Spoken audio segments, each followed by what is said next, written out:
Hello everyone and everything. Queen Rita Winsborough here with something I had everyone hyped for about 2.5 months now. My short life story.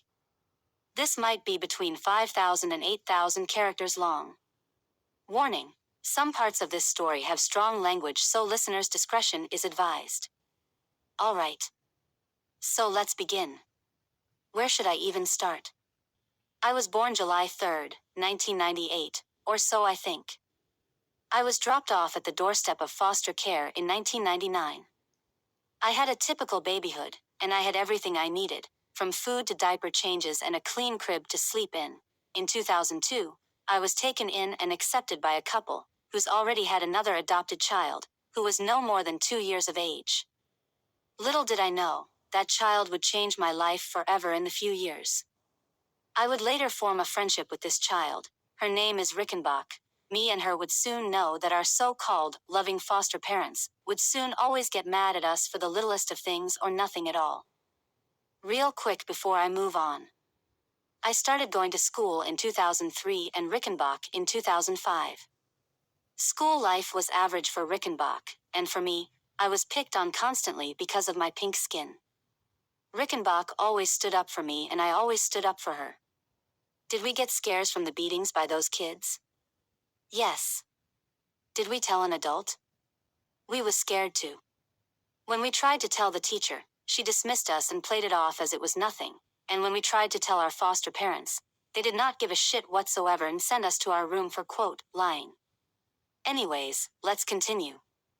In 2006, I was 8. I found what I called at the time a mini flip TV, and I showed Rickenbach what I found, and me and her started mashing buttons to see numbers and letters form on the small screen. Our foster mother walked in and yelled at us, "What are y'all doing with my phone?"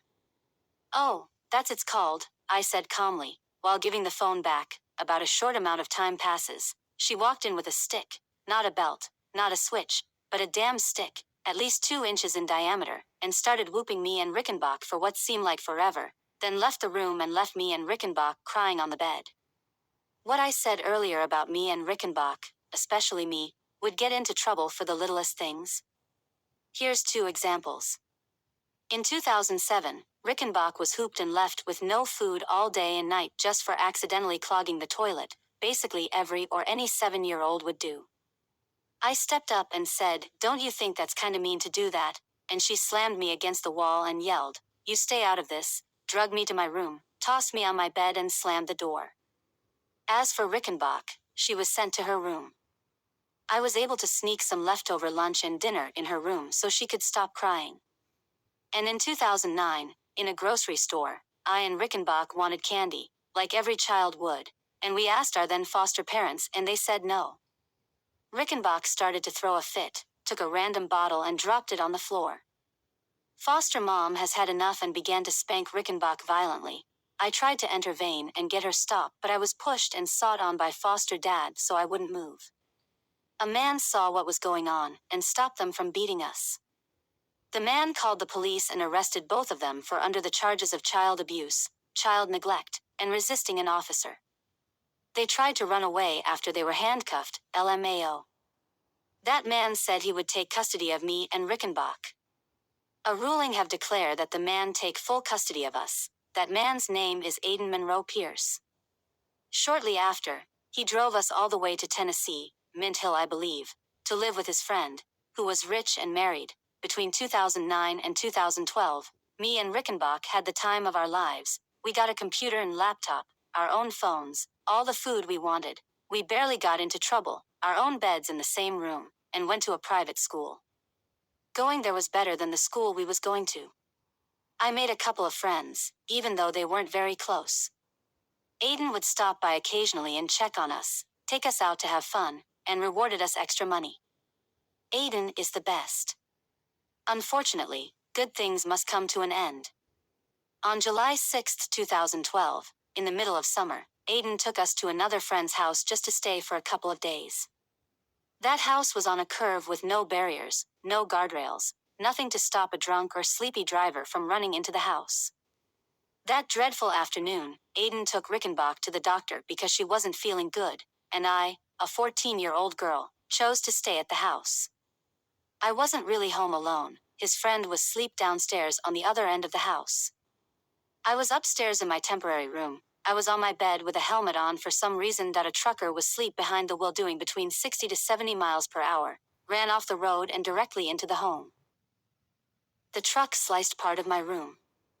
Debris and pieces of bricks hit my body. The floor collapsed. I fell through and hit the ground with bricks, sharp debris, and eventually, my own bed and most of the roof falling on top of me. And you must be asking yourself, how the fuck is she alive and here to tell the tale?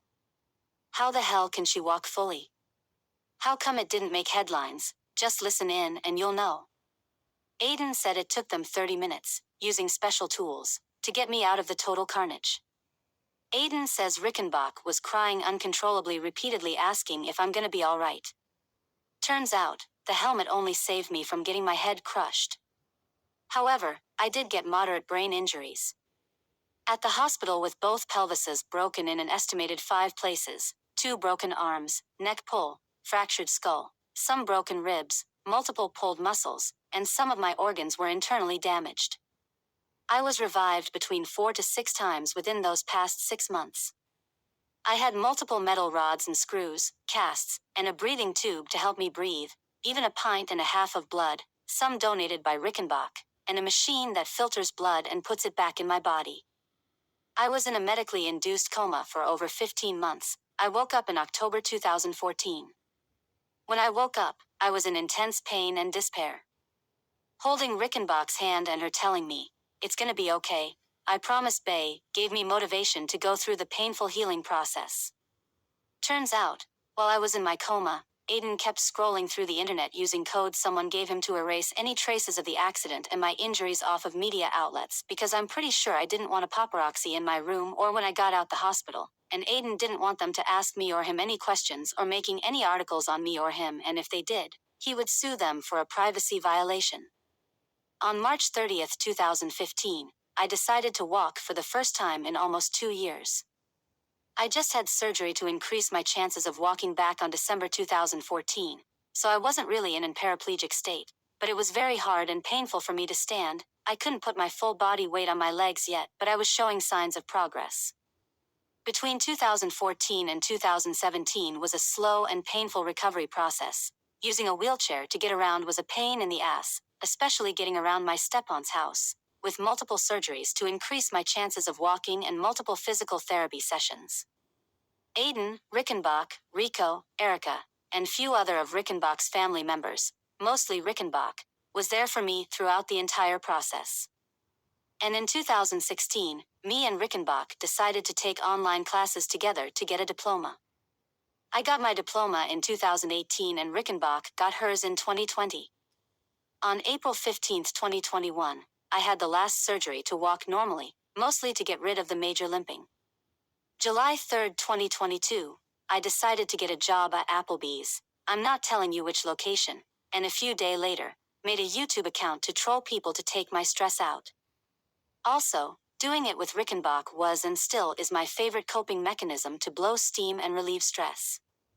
On YouTube, I've made friends and I've made enemies. I lost progress and built more of it, and I'm trying to change my trolling ways. Today, I walk with a slight limp, barely noticeable. I have loving friends and family, a supporting job, and a loving fiancé who I'm marrying on December 18th in Pensacola, Florida. When she proposed to me on July 4, 2023, during a fireworks party in Mint Hill, some certain fireworks lit at the same time and spelling out the following words. Quote, "Rita, I've loved and known you at very young age, and today I asked if you will love me forevermore." Unquote. I looked to my left and saw Rickenbach kneeling down on one knee with a 24-karat gold ring and a ruby gemstone on top. I immediately yelled, "Yes, yes, I will marry you, Rickenbach." She put the ring on my finger, with a crowd watching, me and her kissed as the crowd was cheering on. In the future, I want to have a baby, praying for a daughter, using a donor, in April 2024, to hopefully have Ruby in February 2025, the month of love. And why did I choose the name Ruby? Not only because it's my favorite gemstone, or the ruby on my ring, because me and Rickenbach think Ruby is a very beautiful and unique name. I'm really hoping for a daughter. We'll hopefully be moved to Shreveport, Louisiana by then for better job opportunities and a new place to raise our, hopefully then, daughter, and to start a new chapter. Me and Rickenbach will continue to love each other for the rest of our lives and into the afterlife. So okay. This was my not-so-short life story. I tried not to make it so long, but I had Rickenbach and Aiden helping me with the mixture of mine and their perspective to make this, so this wouldn't probably be possible without them. See y'all in the next video. Rita out.